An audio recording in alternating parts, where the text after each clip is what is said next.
Okay, Simon Kuf Yud Zion. We'll start with Sivkot and Yud Beis.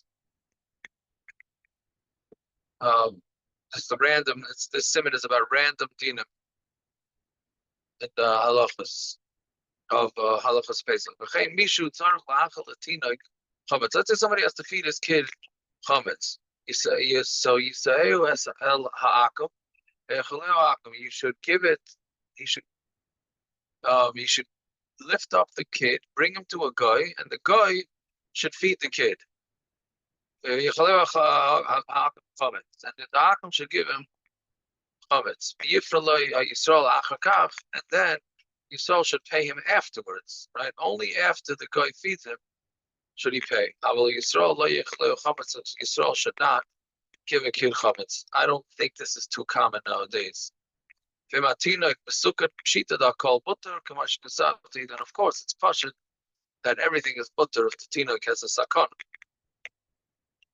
You would give a lishtais achala like this is the famous thing. With to drink challah from a behema that a guy ate from a guy feeds his animal chametz. There are those that are aser, yesh matir, and there are those that are mat. Shemer nafshe yachmer, and somebody who's shemer nafshe be machmer b'prat b'makom shenagol lesser chalila lahater. If it's a minig that's also, so then chalila to be matter. This is like one of the most odd, I'm calling odd halachas that you have. So you tell people like that some things are like some people have chumras and they say, oh, it doesn't make any sense. Okay. And an animal eating chametz, and then you taking the milk from the animal, that's gonna make chametz. That's chametz, right?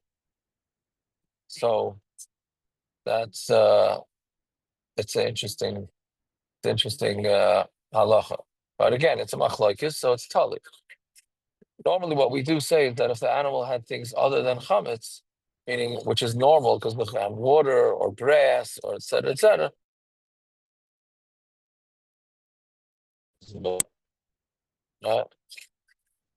Okay. This is where it comes to buy milk and eggs before. Exactly. That's why the minig is to buy eggs and milk before Pesach because of this. Even though nowadays it's really not nageya because the milk and the eggs was produced before Pesach usually.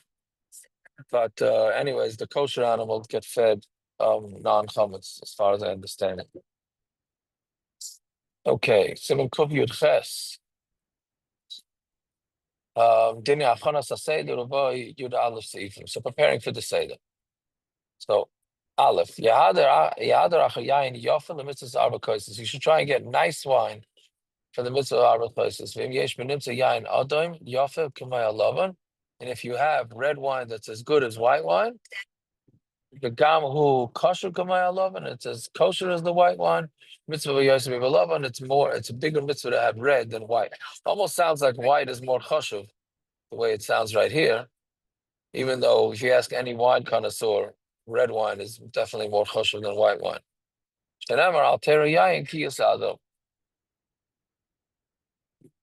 Do not look at wine that is meaning don't look at wine that's red, which is don't over consume red wine. So you see, mashma shechashivusa sheyayin hu kishu adam. The chashivas of wine is when it is red.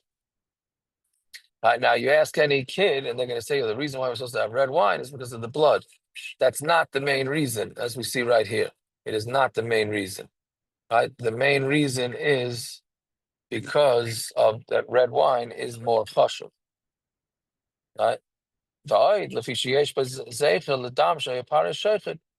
Yalde b'nei Yisrael, because he shechted the Yalde b'nei Yisrael, but that's not the main reason, right? The main reason is because red wine is more chashuv. That's why for those that take white wine and they put a little red wine in, it only takes care of one reason. It takes care of the reason of the blood reason, but it doesn't take care of the main reason, which is that red wine is more chashuv. Medina sheumas tipshim uschalim lahala lali lishkarim. And if you're in a community, which Baruch Hashem we don't have nowadays, you have a community where they have blood libels, and they say that they're drinking the goyish of blood for the kaisis.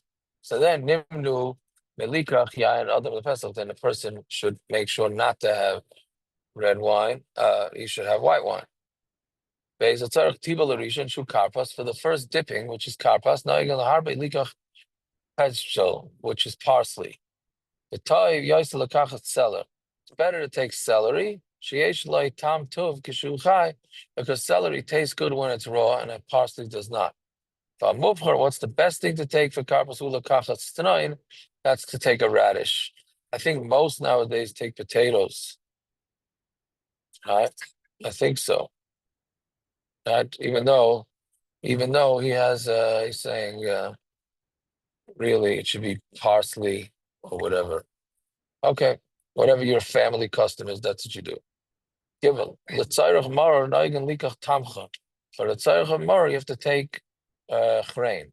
Given shu charif ma'oid, and since it's very sharp, yichal lepardoi ribizing. So meaning, it almost sounds like going to the Kitzur. You still have to take a bite out of the maror, which would mamish. I think that would be painful, right? So what do? You're allowed to grind it up, which definitely weakens it. Rakshi Yizaru, you should be careful, Shalai Yafik Vagamri, that you shouldn't totally make it pogum. Right? Don't totally make this whole thing make it pogum. Right? No, one sec.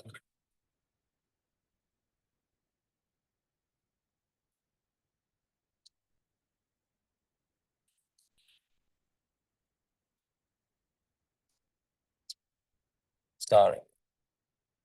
Fine. But yesh lefarah kishabayim bebeis hakneses, and when the time that you're supposed to make it to grind it up is when you come from shul. Then that you have to do it with a shinui, because you're not supposed to grind things up on Yom Tov unless you do it with some sort of shinui, especially if it's in large amounts. Well, b'Shabbos asur lefarah, you can't. If it's Pesach that falls out on Shabbos, then you're not allowed to. You're not allowed to grind it up. You should grind it up before the night, and hide it till the night. Salad. It's better to take chazeres, which is salad, right? Which is what we call that stuff, romaine lettuce. But and that's easy to eat, and that's also called maror.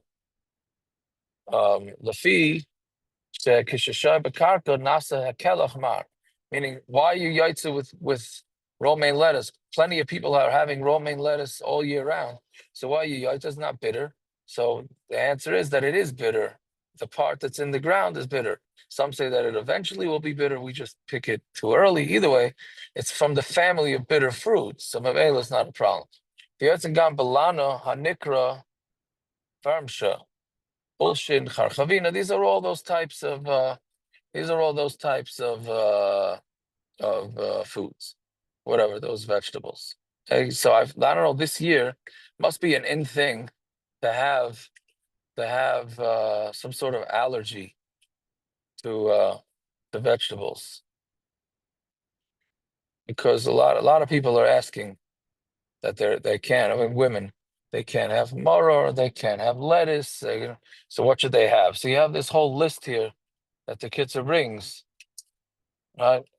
Yeah, and does and all that stuff. So Einam Shchichim, they're saying either way, they're not common. He says in his Medina, nowadays you can get anything.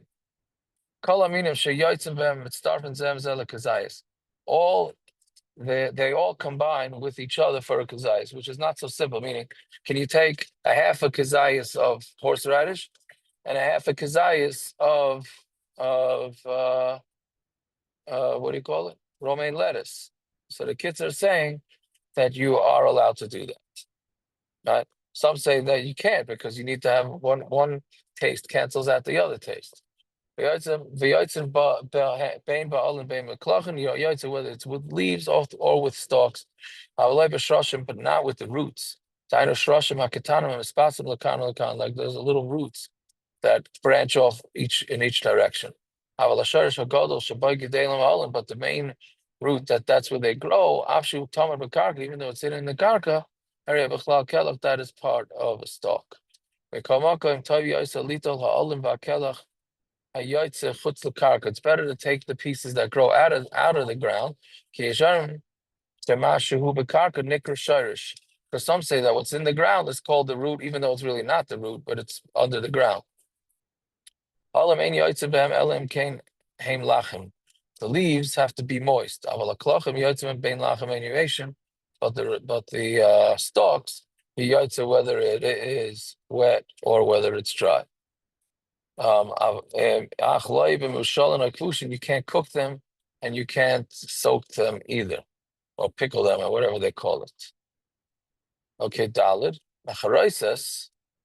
So tzarach shiyah of zeichel letit. It needs to be thick, zeichel to the mud. B'shashu tzarach litol esamar yishpach sacha yayin or chaymet shiyah rach zeichel ledam. So you want to put in some wine, vinegar, or whatever it is, that it should be a zeichel to blood. V'gam shiyah roi litol and it should be right to be toilin. You should also make the charoises with fruits that Klal Yisrael is compared to, like figs. Shenemar te'ena chanta pagel. Egoizim shenemar elginas egoizim. Tomorrow shenemar al ele betoma. V'rimainim shenemar kepela chariman. Tachas atapuach eirer artichsha. You are nashim yoldis shnam b'neim b'lay etzev. Under the apple trees, that's where they had the babies without being sad. Shkedim, not Hashem Shashakar Kodesh Baruch Hu, Eitz Lasos, that Hashem, that Hashem brought the kates, the end of the Mendigula. V'tzarach lita in b'saychay tablin adayim luteven. You should put in spices that are similar to grain, like kinema and zangvil, cinnamon, and ginger. She'ein nidachin hadek hetev, that are not so ground up. Yeshben chutin kemoy teven, and they have like strings, like grain. Zeichel teven show you begav b'seichatit, as a zeicher to the grain that they ground up with the mud. Shabbos lo yishbech as a yayin oy achayim as a seicha chroitzes kitzur classes b'shinui. On Shabbos you got to do it with a shinui, because otherwise it's lush, because you're getting all the foods to combine with each other. It's what you do is you do it the opposite. You take the charoises, put it into wine. Same way when you make oatmeal on Shabbos, you're supposed to do it the opposite that you normally do. That's the salt water. Even when Yom Tov doesn't fall on Shabbos, Yasam Erev Yom Tov, you should make the salt water from Erev Yom Tov. And if you do make it on Yom Tov, you need to do it with a shinoi. First put the water and then put the salt. And the Mishnah Berurah says you do have to, you can't put it together as normal. Okay, whatever it is, a machlokes about that particular halacha. Okay, we will stop there. And everybody should have a fine night.